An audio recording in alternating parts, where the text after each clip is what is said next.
Hello, everybody. It's Dennis. Hi, I'm Leah. And Leah and Dennis are here again with another episode of Connect and Convert, insider tips for small business owners to help grow your sales faster than ever. Leah, today we have a really interesting topic. As you know, I'm kind of a devotee of Robert Cialdini, the godfather of influence. Today we're going to look at the liking principle. How do you use the liking principle to grow your business? Okay, so it's a deep dive into liking. How does it impact sales and marketing? Today we want to share with our listeners not only the theory and science, but maybe most important, some practical applications of how and where the liking principle can be used. So Cialdini is not a name that's unfamiliar to most of us. You know, I first encountered him back in the late 80s, probably early 90s when he wrote his first book. I got a chance to study with him personally in the early 2000s, and I'm honored to be a founding member of what is called the Cialdini Institute, which is a group of us who are certified Cialdini coaches and practitioners of influence.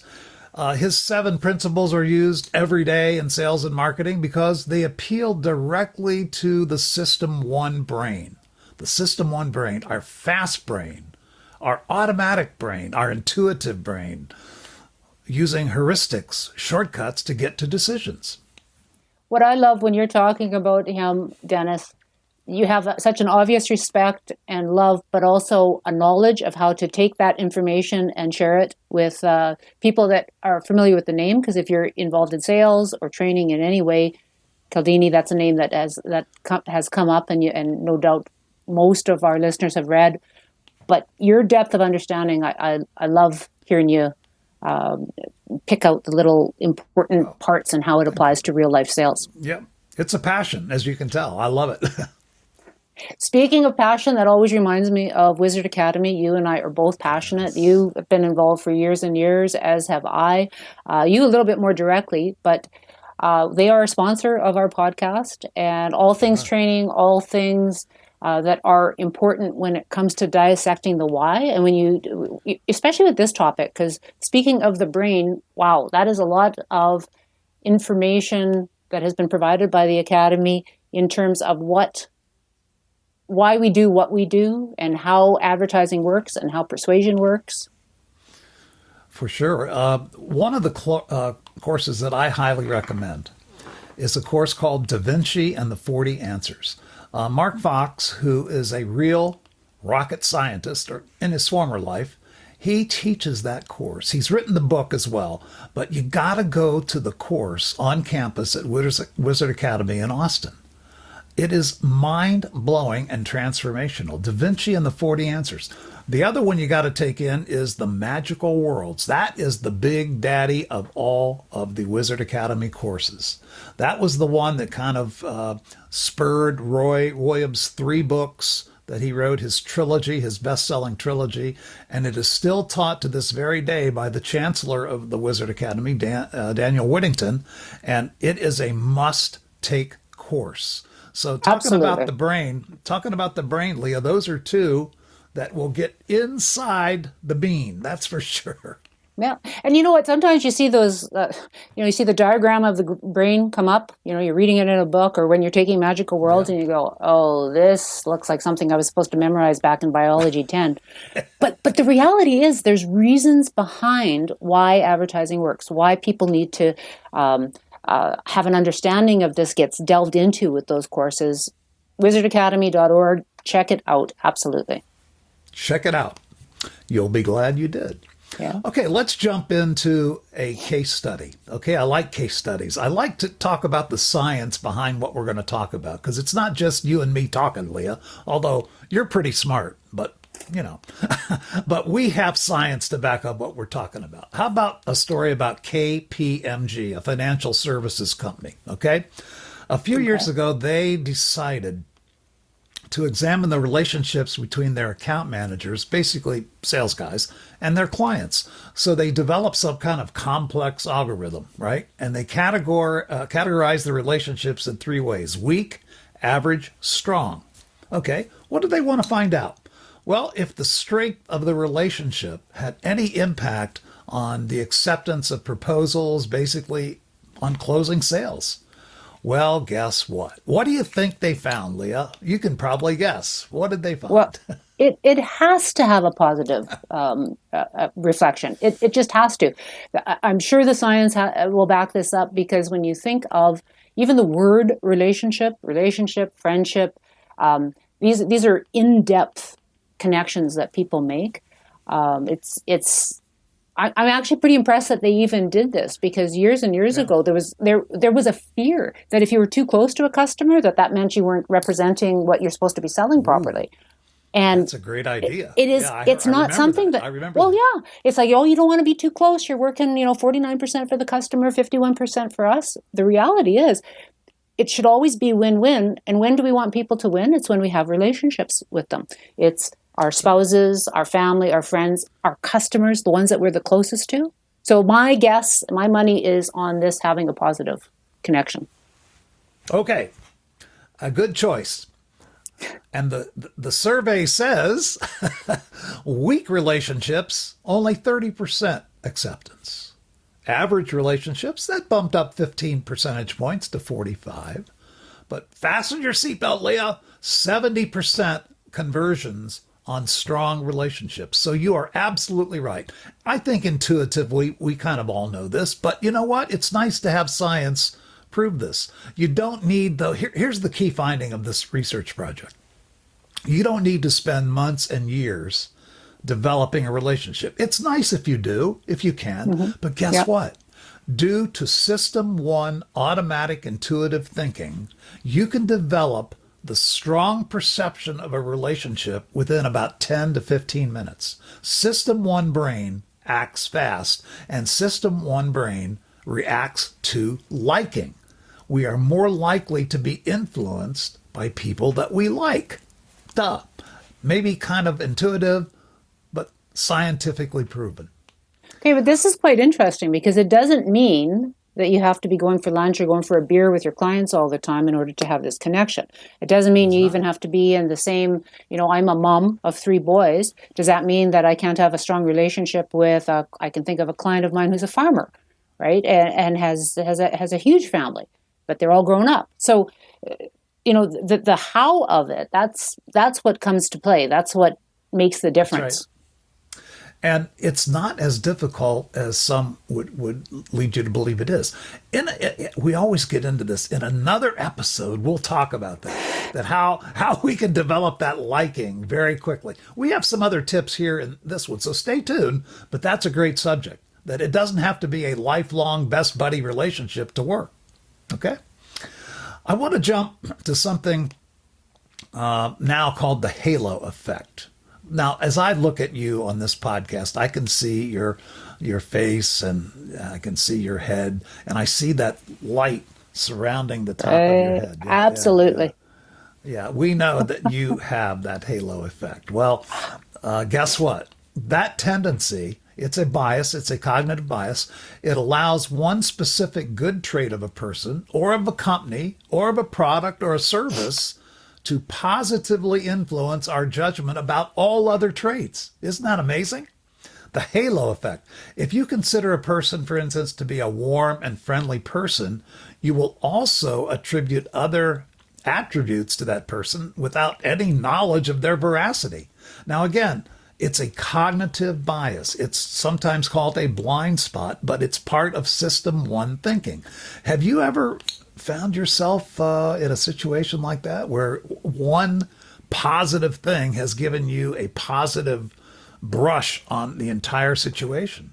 Oh, absolutely. I mean, we can take it into a real life, everyday life. If someone you respect tells you this is a movie you're going to love, yes, guess what? I just need that one thing. I go in and I'm predisposed to enjoy this movie. Same thing with reading a book. And entertainment, that's where our emotion is. And really, we're talking about emotion in sales. So anytime somebody influences us with something positive, you just have that natural bias towards, Now, the same thing with calling on a new client, for example, and you hear in the sales pit where you're working that, that guy, he is not very nice. he's not apt to buy, whatever the specific situation was, you go into that meeting a little bit nervous, just, and you've just heard one little negative thing. It affects you negatively. Well, you just hit on the reverse of the halo effect, which is the horns or the devil effect, that one bad thing that is portrayed about a product, a person, a situation, that can color the whole thing in a negative sense. So this is a very powerful heuristic. This is a shortcut that the human brain takes, and it works. Let me talk about some research. Again, I like to present the science. This was done in classrooms in the 60s, late 1960s. Rosenthal and Jacobson, they were the authors of this, and they provided some teachers, some elementary school teachers, with some information about some children's academic record. And then they, along with that information, they attached a photo, a random photo, not necessarily of that person, a random photo that was judged either attractive or unattractive by independent judges. Guess what? The expectations of the child's future academic performance were significantly affected by the attractiveness of the photo. Can you believe it? I can believe it, but it just isn't that tragic that one thing could, it really is. And if you're not aware of it as a teacher, as a professional, man, think of the opportunities that you're losing. It reminds me, and this is a story that takes me back a little bit, but I had been in sales for about a decade. I was off on mat leave, and of course I had someone I loved and trusted in our sales program that was looking after my customers. When I came back off of mat leave, I'm all excited to be back to work, and one of my customers didn't want me back. And I'm thinking, what happened? They were picking this other gal that was very successful in sales, and I trusted, and she had done nothing. They didn't want me back because they were comparing the types of shoes I wore with the types of shoes she wore. Wow. And I was told that, right? It was that simple. You know what? They're looking, and you just don't seem that successful. Well, I was more than happy never to step foot in that business again, because I guess my shoes weren't as fancy, but they made a judgment. Now, in this case, they were well taken care of, by the well-shod woman that I still work with. But isn't that amazing to you? Amazing, but not surprising. Exactly. Because again, heuristics, Leah, do amazing things inside our brain. They can work for us and against us, okay? But here's the key for sales practitioners and marketing practitioners. We need awareness of this heuristic. We need to know how it works for us and how it works against us, okay? And I could go into, if we had more time, maybe another podcast, okay? But if we... I hope producer Boomer is keeping track of this. He's writing all this down, I'm sure. Excellent. But the research, the science on this is even more amazing about dating and about who we're attracted to. In college, for instance, they did a study in 2017 about college students, who were virtually attending class. They weren't on camera. They were just virtually attending the class, who were judged to be fairly attractive by independent judges, and those who were in class, in a real live face-to-face class, okay, and the professor could see them and they were judged to be attractive. Guess who got the lower grades? The people in the virtual class that couldn't be seen. So the attractive appearance of college students helped improve their grades. I mean, it's not necessarily right, but it's real. and as you said, knowledge is power. Knowing this, at least then you have somewhere to go with it. You have somewhere to direct your client's attention and to find that one thing that will make a positive difference. Exactly. And that's the lesson. I did have a lesson myself when I was running radio stations down in Miami. There was my main station, my big daddy station, was a station called Light FM. It was a soft rock station. And we had to deal with this. We had all these attributes that the station was known for. I mean, there were 20 of them. All these things that the station was known for. But you know what we had to do to get to number one, which thank God we did? We had to pick one thing that people liked and promote that. A place for busy females to relax, for busy working women particularly to relax. When we finally got that attribute, which we already were given, and promoted that, we got credit for all the other attributes. It's incredible. And it made us a lot of money, a lot of ratings and a lot of money. But you were consistent, you were focused, and you had picked that one thing. So when people thought of you, that was immediately where it went. It's like the customer that didn't want me looking after him because of my shoes, they obviously had a thing for shoes because that was the one thing that they couldn't get beyond, even though in other ways I was very helpful to their business. Well, like you said, it's amazing, but not surprising. So, Hey, let's close out with 3 aspects of liking for our listeners today. Let me give you all 3 things you can think about when trying to use this in sales and marketing. Number 1, physical attractiveness. We've already talked about that. That works. But let's talk about your website, your social media, your collateral material. Put a face on it. Put a face on it. How about celebrity endorsers? Why do celebrity endorsers work? Because we like them. We want to be like them. Michael Jordan, Tiger Woods, Serena Williams, to mention a few. Let me give you a Michael Jordan example. Why do people love Michael Jordan? He did a TV spot for Nike, his sponsor Nike, called Failure. And here was the script of the TV spot. I missed more than 9,000 shots. I lost over 300 games. And 28 times, my teammates trusted me to make the game-winning shot, and I failed. But because of these failures, I have succeeded. Wow. That's why people like Michael Jordan. Do you, in Canada, I don't know, you guys don't worship sports people like we do here in the States. we are a lot closer to our American cousins than you would think. Absolutely. And Michael Jordan, I may not be a basketball fan, but everybody knows who he is. Yeah. Well, that's one of the ways he endeared himself. The other thing, we like people like us. So have you ever walked into an Apple store, Leah? I'm sure you've walked into an Apple store. How are they dressed generally? Nice, suit and casual, tie, comfortable. No, not at all. Yeah. They've got the jeans. They've got a very sharp looking T-shirt on, and they're ready for action. A lot of times, very cool glasses. They are, and they're welcoming, aren't they? They're not intimidating. That's part of the similarity. They're people just like us. Okay, even small similarities, like the phrase that I've tried to use. I want to be more interested than interesting. Okay, interested first, then interesting. Explore people's interests, their backgrounds, their sporting likes and dislikes, their travel, their experiences. You will find, I guarantee you, as we've trained salespeople, I have found that when we go this direction in the opening of a sale, we can always find something that is similar, that we have a similarity that we wouldn't know of. I'll give you another quick example. Hurricane names. You guys don't have to worry about hurricanes in Canada, but here in Florida, we get these crazy things called hurricanes. And every year they put out a list, A to Z, okay? Well, guess what? Some scientists didn't have enough to do, so they decided to do a study.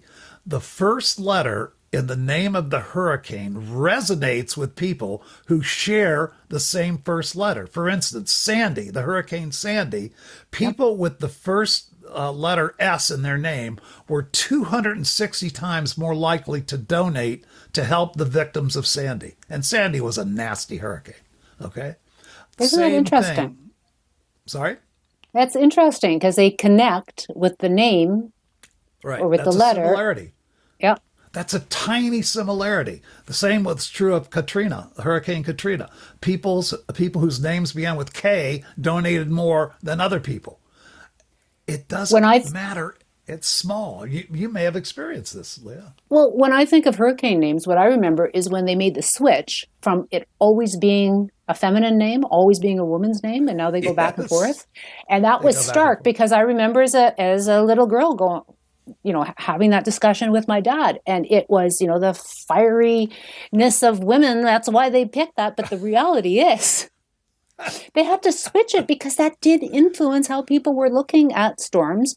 I was looking at their connection with it. And so now Yeah. we go back and forth. Although Back and Hurricane forth. George doesn't scare me as much as Hurricane Sandy. Yeah, well, unfortunately, I remember Hurricane Andrew. I was living in South Florida, and that was Ooh. not fun. That was not fun. Andrew being the first storm of the year, and it was the most devastating storm we've ever experienced. But that's for another episode. See, Okay. we don't name our blizzards up here for a whole bunch of Yeah, reasons, but we just stay away from I, that. I'm not sure why they name hurricane. Maybe they should just call them 1, 2, 3 or ABC. But no, they have to have these names. I think it's Anyway, a good story. it helps get donations. So, last but not least, we all love sincere compliments. Okay? Can you tell the difference, Leah, between a sincere and an insincere? Is it insincere or unsincere? I don't know. You know what I Yeah. mean? A No, compliment. absolutely. I think everybody can. I think you can tell by the context. You can tell by what the person says and what they're basing it on, and whether they actually are talking to you. And you see them having this conversation and saying, Dennis, I love the way you teach this, as opposed to, yeah, that is really good, and away they go. That's true. If there's very little context, it's probably just fluff. Yeah, that's right. Yeah. Well, again, we are drawn to people who compliment us. So, in using the principle of liking in ethically, okay, ethically in your Yeah. work in sales and marketing, use sincere compliments. We like people who like us. We like people who like us. So give congratulations, give good reviews, give acknowledgments. Those are all forms of compliments. And compliments connect us, and that comes back to our original discussion on relationships, right? This is how you form a relationship. It's real, and Absolutely. I mean it is going somewhere, right? But it has to be based on something solid. If it doesn't, then it's just, as you said, it's just fluff. It's really nothing, It's and fluff. they're waiting for you to go. You're just another rep trying to get their money. Another rep trying to get their money. Yep. Yeah. Well, we have covered this topic. I think we could do more on this, but I think we did a good job today. I think we at least approached the subject, and I hope our listeners realize how important the principle of liking is when crafting sales and marketing messages. Those are just some of the ways you can use it. There are many more. We'll probably talk about some more later, but enough for today. What do you think, Leah? Well, I just hope they really like this. I hope so too. Get in touch with us. Dennis Collins at wizardofads.com, Leah Bumphrey at wizardofads.com. We'd love to hear from you. Absolutely. That's all for today. Connect and convert. We'll be back soon. Stay tuned.